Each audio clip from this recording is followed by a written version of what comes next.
Please continue. The eyes removed. Yeah. Yes, and they had to be taken to somewhere, a city we call Vancouver, Yeah. where they had to be stored and for dispatch, wherever they are going to be dispatched. Yeah.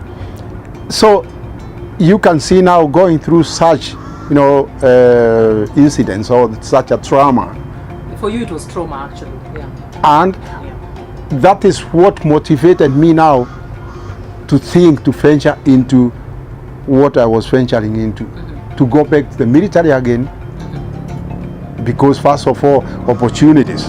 First of all, I'm going to get these 20,000. Right. Secondly, I'm going to get my pay. Right. Secondly, I'm going to serve in my new nation Right. for recognition, Right. Right. and And it's For- also something you understood. it's something understood. Better than anything else. Better than anybody else. It's a career progression.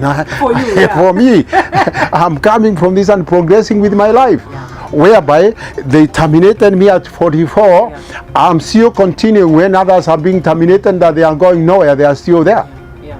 So you had 4 jobs. One as a security officer. One in is a hospital. security officer, one is a grocery shop attendant, the other one is a systems engineer in the evening in a cafe, and then the other one of driving somebody's small truck. Wow. Amazing.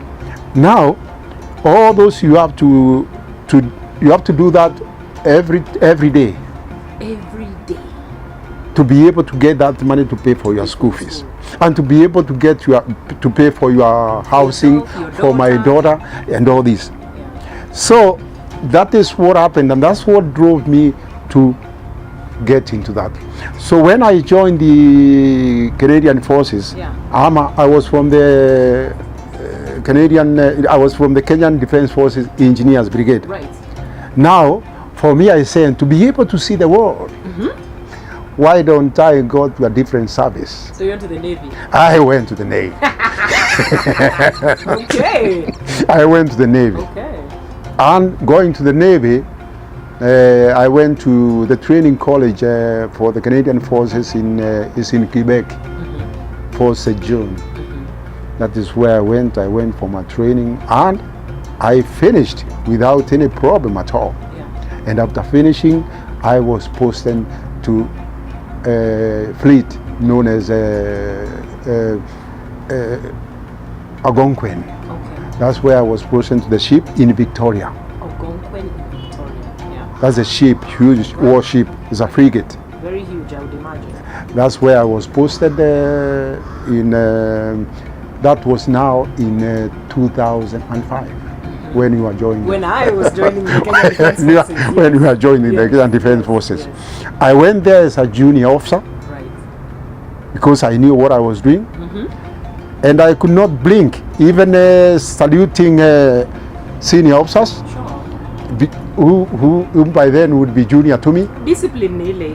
Discipline is just because I was disciplined, Yes. and in Jeshi, and I knew why I'm there. Sure. After joining the Canadian Forces, Canadian Royal Defence Forces, after being posted to Victoria, in the year 2008, I applied to go to the university and do my master's degree. And you know what? I got the opportunity, and I enrolled through the Royal Roads University to do something different now, not an engineer. To do something now that I have done and have the experience through the war, to do peace and conflict management. This now no longer surprises me. People who make war are the best peacemakers I've come to learn. That's it. Now that's what I said. I say now this is the line I should pursue Yeah. because of my experience, Yeah. because of what I have gone to. I have seen all this in. And I think at that time when you went to Bosnia, even as a military observer, Yes, how was that experience for you? that was one of the best experience for me because in But it Bosnia. was best because it was so bad. It was so bad in Bosnia, to tell you the truth, why now I decided to go for peace studies. Right. While in Bosnia, I went to somewhere known as Sheba, after Sarajevo. Yes. It was one of the Muslim enclaves. no any black person has ever stepped there. Wow. I was the first black man to step in Jebba. Yeah. And when the children saw me the first time, they ran away. To be honest with you. Okay. Yeah. They telling their mom, is this a human being or a ghost? Oh my God. Then the mother used to tell them, no, he is born that way. That's how Africans are born. Because they have never seen a black person. To be honest, not kidding. It's the truth. It's my life. Sure.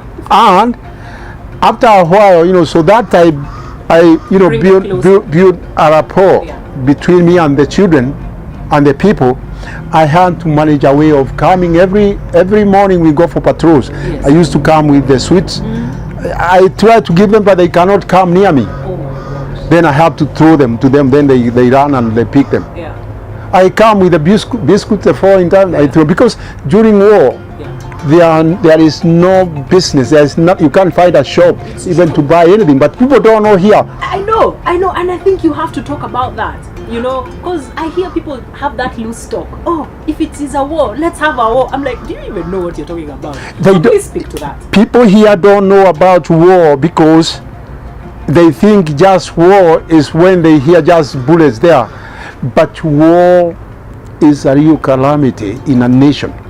And this, when I look at the band leadership, I hate it because it will drive you to an animal. death. If you don't die, you just become an animal. There used to be one president who used to say, siasa mbaya, maisha mbaya.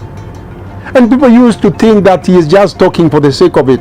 But bad leadership is death. It's true. Because if you look at it this way, in any war, those people who suffer most are women and children. But people don't know that. And the politicians don't know that when they are lighting fires. They don't care. They cannot be able to extinguish. Because in war, you find no business, you find no shops, no nothing. There is no food, there is no water, They have there is no trust. Leave alone even water. Companionship, there is no protection. No protection. Because when the shell falls here, you all perish. Exactly. You are living in a very good country whereby Most people don't know. in Iraq, if you sit about 3 or 4 people, count yourself dead because you'll be shelled. Yeah. And you don't need to go to a morgue. You don't find morgues there. You are buried the same day because so many are dying. Where are you going to take them? But Kenyans here, they don't see that. They only see tribes. Because if they sang their national anthem, Tukae na Undugu, you will not find what is happening here. I'll tell you the truth, because I have seen it in the war. I have been in the war. I have been there.